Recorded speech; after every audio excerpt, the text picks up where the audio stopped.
안녕하세요. 날마다 말씀과 함께 박유찬 목사입니다. 오늘 함께 보실 하나님 말씀은 사무엘상 19장입니다. 한 나라의 왕인 사울이 다윗을 죽이려고 합니다. 요나단과 모든 신하에게 다윗을 죽이라고 말하였습니다. 이러한 상황 속에서 평화의 문을 여는 사람이 있는데 그 사람이 바로 요나단입니다. 요나단은 이 아버지의 계획을 다윗에게 알려 다윗을 숨겨줍니다. 사무엘상 19장 2절에 그가 다윗에게 고하여 가로되 내 부친 사울이 너를 죽이기를 꾀하시느니라.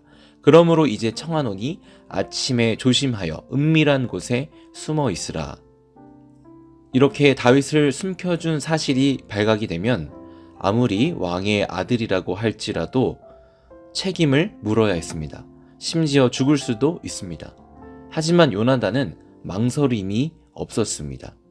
이와 같은 행동을 할 수 있었던 사실은 1절에 나오듯이 요나단이 다윗을 심히 기뻐했기 때문입니다. 좋아했기 때문입니다. 사울과 요나단은 다윗이라는 한 사람에 대해서 전혀 다른 시각을 가지고 있습니다.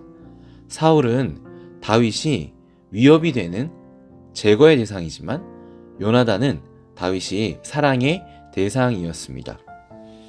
어떻게 보면 다윗은 사울에게 왕의 자리를 위협하는 사람이기 때문에 왕인 사울의 입장에서는 굉장히 내치고 싶은 사람임이 분명합니다. 죽이고 싶은 이 마음이 본능적인 모습일지도 모릅니다. 하지만 본능을 거슬러서 한 사람을 존귀하게 대하는 이 모습이 바로 사랑이라고 하는 사실입니다. 요나단은 다윗을 사랑의 모습으로 보았습니다. 다윗뿐만이 아닙니다. 아버지 사울 또한 사랑의 눈길로 바라봅니다. 아버지에게 무죄한 피를 흘려 범죄하지 말라고 직언을 합니다. 사무엘상 19장 5절에 이렇게 되어 있습니다.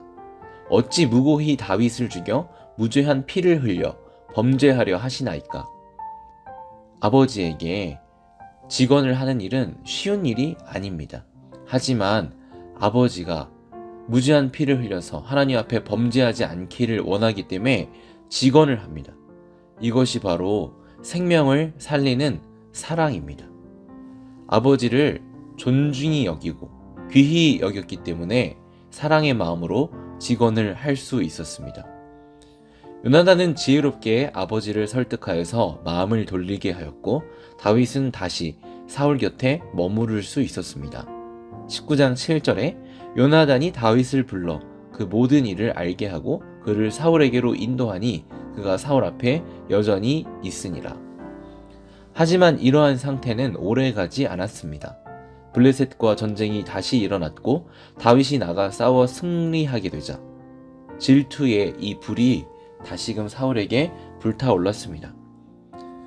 사울이 악신이 들려 괴로워할 때 다윗은 여느 때와 같이 수금을 타고 있었습니다. 그런데 사울은 다윗에게 다시 단창을 던졌습니다. 이 단창이 벽에 박힐 정도였습니다. 하지만 하나님께서는 이번에도 다윗을 보호하시고 도피할 수 있게 하셨습니다.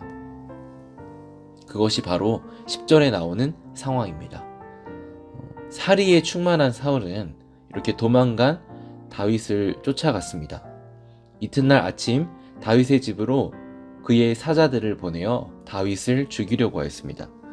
이번에는 다윗의 아내인 미갈이 도움을 줍니다. 미갈 역시 다윗을 사랑하였습니다. 그래서 다윗을 도피시키는데 아버지 사울 왕의 명령을 거역하는 일이었기 때문에 목숨을 내어놓는 일이었습니다. 하지만 다윗의 생명을 구하는 일에 망설임이 없습니다. 결국 다윗은 창밖으로 도피하여 집에서 15km 정도 떨어진 라마에 갔습니다. 라마에는 사무엘이 있었습니다. 그래서 다윗은 이 모든 일을 사무엘에게 고했고 사무엘과 함께 있는 선지자들의 보호하심을 받으며 라마 나옅에 거하였습니다. 사람을 존중히 여기고 사랑하며 나아가는 곳에는 하나님의 평화가 임합니다. 하나님을 믿는다는 것은 사람을 사랑의 눈길로 보는 일입니다. 사울은 나쁘고 다윗은 좋다. 이렇게 이분법적인 눈길로 요나단은 바라보지 않았습니다. 사울도 하나님의 사랑이 필요하고 다윗도 하나님의 사랑이 필요하다 이렇게 보았기 때문에 한 사람에게는 도피할 수 있게, 한 사람은 직언으로 생명을 살리는 일에 나아갔음을 볼 수 있습니다.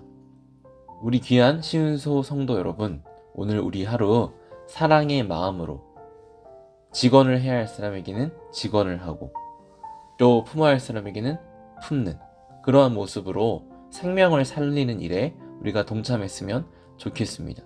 그래서 내가 사랑의 전령자가 되어서 나아갈 때에 우리는 평화가 임하는 것을, 화평이 임하는 것을 볼 수 있습니다. 내 가정에, 내 사업장에, 나의 교회에 속한 소그룹 공동체에 이러한 사랑이, 이러한 평화가 임하는 오늘 하루 되시길 주님의 이름으로 축복합니다. 기도하겠습니다. 사랑의 하나님 아버지, 우리 마음 가운데 사랑의 마음을 더해주시고 화평이 임하는 귀한 하루 될 수 있도록 도와주시옵소서. 감사드리옵고 예수님의 이름으로 기도드리옵나이다. 아멘.